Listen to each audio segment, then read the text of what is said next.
야, 오늘 저희 박지원 새정치민주연합의 네. 전 원내대표, 현 의원 그냥 세게 이야기하고 왔어요. 안대희 총리 후보자는 안 된다. 이렇게 딱. 왜냐면 전체를 뭐 타협 없이 밀어붙이는 검찰공화국으로 만들 가능성이 있다. 이렇게 비판하고 왔는데 우리 안정환 의원이 여기서 한마디 해야 될 것 같은데요.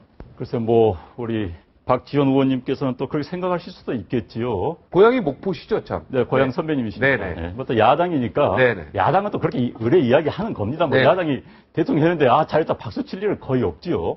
근데 이제 대통령 인사를 할 때는 결국은 시대 정신을 읽을 수밖에 없습니다. 시대 정신은 결국 이 시대 국민들, 이 시대 공동체에 살고 있는 구성원들이 가장 바라는 것, 갈망, 욕구입니다. 근데 이제 세월호 사건이 터지다 보니까 공직자들 문제, 한국 사회 부정부패라든지 아주 말 그대로 적폐가 노출된 거 아닙니까? 그 적폐를 해결할 수 있는 또 그런 적폐를 해결할 수 있다고 믿을 만한 사람 하다 보니까 이제 안대희 전 대법관이 후보자가 부상은 될 수밖에 없었던 것이죠. 네. 사실 뭐 모든 걸 충족시킬 수 있는 사람, 뭐 동서간에 뭐 화합도 할 수 있고, 뭐 이념 대립도 막을 수 있고, 능력도 있고, 실무 능력도 있고, 정치적이고, 정부관과 다 이런 사람 찾기 힘들죠, 사실은. 네. 그래서 지금에서는 최선은 아니더라도 차선은 됐다. 저 이런 평가를 하고 싶습니다. 네. 최진 우리 연구소장은 어떻습니까? 저도 걱정도 많이 되고 또 기대도 많이 됩니다. 왜냐하면 과거 검사 말하는 중수부장 시절에 한창 날렸을 때도 안대희 내정자가 그때 여야 성역 없이 완전히 쌍칼 휘둘렀던. 다 휘둘렀죠. 그렇죠. 그래서 그때 안희정 지금 충남 그렇죠. 노무현의 구속을 시켰을걸요? 노무현 대통령 때의 중수부장인데 그렇죠. 노무현 네. 대통령이 최측근을 다 구속시켜버렸어요. 전부 구속시키고 네. 또 당시 새누리당에 있던 차떼기라고 해서 당시 또 관련자는 엄청났죠. 차떼기 다 정리했죠. 예, 전부 양쪽 정리해서 쌍칼잡이에서 국민 검사로 완전히 박수 받았죠. 네. 그러나 그리고 이제 요즘 세월호 사건을 제일 걱정되는 게 문제가 관료들이 했던 관료주의 그리고 법치주의가 바로 서지 않았다는 점에서 강한 법치주의자가 왔다는 점은 이제 상당히 긍정적이고 기대가 되지요. 그러나 대통령이 보면 너무 법조인들을 좋아하시는 거 아닌가.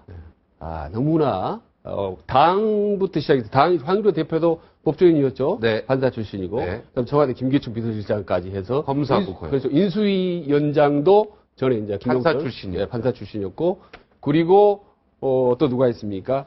전임 총리. 네. 그리고 현재 총리. 그리고 감사원장 현재. 그리고 현재 해양법무 장관. 네.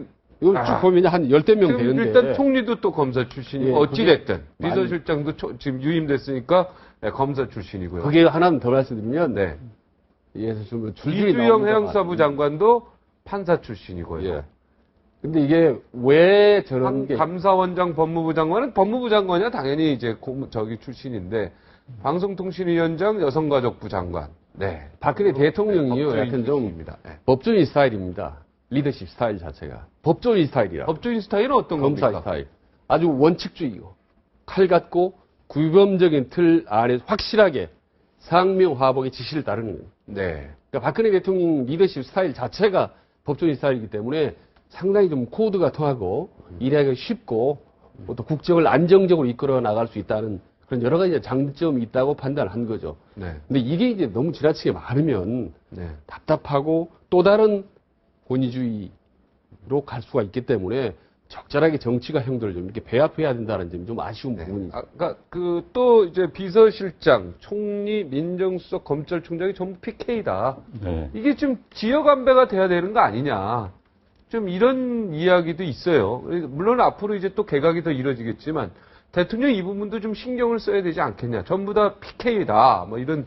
그래서 굉장히 이쪽 어떻게 보면 전라도나 이런 쪽에서는 굉장히 뭔가 느끼지 못하는 그냥 느낌으로만 느끼는 이상한 뭔가가 이게 뭡니까 이게 억압 같은 걸 느낄 수가 있기 때문에요. 어떻게 보십니까? 목포 출신으로서.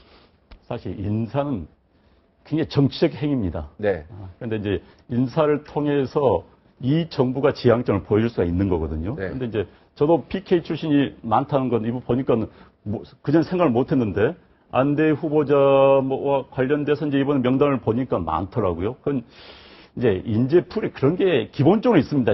인간이 살다 보면 자기 주위에 있는 사람들 챙길 수밖에 없는 거거든요. 모르는 사람 갑자기 갖다 쓰긴 쉽지가 않습니다. 네. 미국도 사실 마찬가지입니다. 미국도 뭐 레이건이 행정부 들어가면 캘리포니아 마피아, 그다음에 무슨 뭐 카터가 들어가면 조지아 마피아를 들어가시 하거든요. 그런데 이제 우리는 이 좁은 땅덩어리에서 미국보다 훨씬 작은 나라에서 네. 그렇게 한다는 게 문제가 된다는 게 가장 큰 거고요.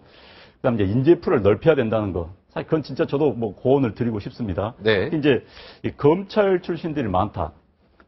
외국도 이 법률가들이 공직을 맡기는 굉장히 쉬운 구조가 되어 있습니다. 사회 모든 분야가 이제 법 시스템화 되다 보면 법률가들의 수요가 많아지는 거고요. 또 하나 이제 법률가들이 자기 관리가 굉장히 쉬운 직종입니다. 다른 직종에 있던 분들은 만약에 현재 있는 공직을 그만두고 나간다면은 먹고 사는 문제 때문에 굉장히 한국 사회에서 어려움 같은 게 걸릴 수도 있고 뭐 상처를 입을 수가 있어요. 그런데 네. 법률가들은 그런 부분이 없기 때문에 변호사가 되니까 그러니까 변호사니까 그러면서 마음껏 오히려 벌수 있으니까. 그만두면 돈을 더 많이 벌 그러니까요. 수 있어요. 그런 부분들이 있기 때문에 법률가들이 진출에 좋은 공개에 진출에 좋은 구조가 되어 있습니다. 그런데 이제 법률가들이 이런 게 있어요. 안대 후보자가 그건 사실 넘어야 됩니다. 정의는요. 아리스토텔레스식의 정의는 정말 계량적 정의입니다. 그 사회에 기여한 만큼 나눠주는 게 정의입니다. 그런데 정치에서 정의는 그 사회가 가지고 있는 한정된 자원, 한정된 어떤 가치를 배분하는 겁니다. 배분할 때는 공동체 구성원들의 불만을 최소화시키는 게 정치의 가치입니다. 그래서 너는 똑똑하니까, 넌 좋은 대학 나왔고, 넌 능력 있으니까 넌 이만큼 가져와. 이럴 수는 없는 거거든요. 너는 못 배웠고 능력 없으니까 이만까지 이럴 수는 없는 겁니다. 이걸 아우르면서 불만을 축소시키는 것. 그것이 정치의 영역입니다. 그래서 법률가들이 만약에 정치를 하고 싶다면 그걸 고려를 해야 됩니다. 정말 법전에 나오는 거, 책에 나오는 거, 그것만 가지고 보면서 야, 이건 아니야. 이건 능력 없으니까 안 돼. 이건 아니거든요. 그래서 안 돼 후보자가 사실 이번에 어제 뭐 신문 보도를, 이제 언론 보도를 보니까는 뭐 이제 소회를 밝혔는데 저는 그때 이번 국민들의 상처, 아픔을 좀 아우러주는 그런 총리가 되겠다.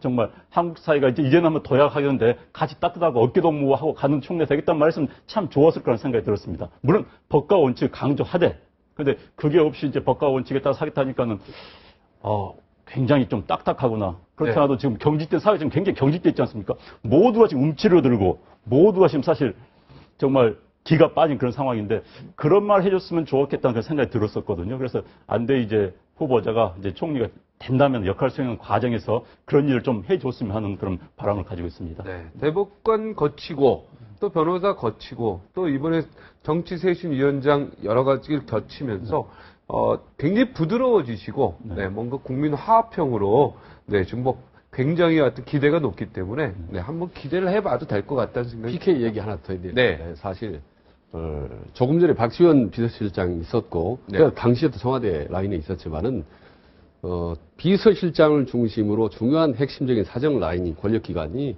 특정 지역 출신으로 하는 거는 대통령 입장에서는 상당히 편합니다. 보안이 유지되고 버튼 하나 누르면 일사불란하게 하기 때문에 항상 그 유혹을 느끼고 그런 라인을 구축하려고 하죠. 네. 그리고 이게 이제 과거와 달라지냐면 이 자체가 국민들에게 엄청난 지역 감정을 불러오지나 그렇지는 않습니다. 시대가 변했기 때문에.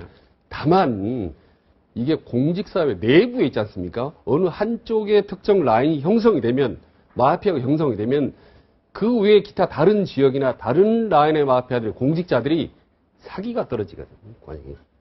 그래서 그게 편하고 일사불란한 유혹을 떨쳐서 좀 시체별로 표현이 뭐합니다만은 형식적으로라도 통합적인 인사들을 요소에 균형을 갖추는 모양새를 갖춰야 되는 거죠. 네. 그래서 과거에는 항상 DJ 정부 때 청와대에 계셨잖아요. 예, DJ 정부 때 인사는 안 그랬습니까? 그러니까 주로 핵심적인 골고루 라인은 네. 소리 없이 특정 라인으로 호남 쪽 라인으로 했던 게 사실입니다. 네. YS 김정삼 대통령 때도 그랬고 이명박 대통령 때도 그랬고 모든 정권들이 다 자기 고향 위주로 가는 거죠. 핵심적인 라인은 다만 그게 국민들에게 잘못 비칠 수 있고 또 괜히 괴리감을 형성할 수 있기 때문에 관료사회 내외에 그래서 적당한 라인들은 사정례는 모조리 PK로 배치한다 이런 게 이제 문제가 있죠. 그러니까 대한민국이 지역 감정만 없다면 사실은 상관이 없는데 예. 기본적으로 몇백 년에 걸쳐서 있는 이 지역 감정을 예. 그죠? 예. 신라백제에서부터 온 예. 삼국시대부터 온 이 지역 감정을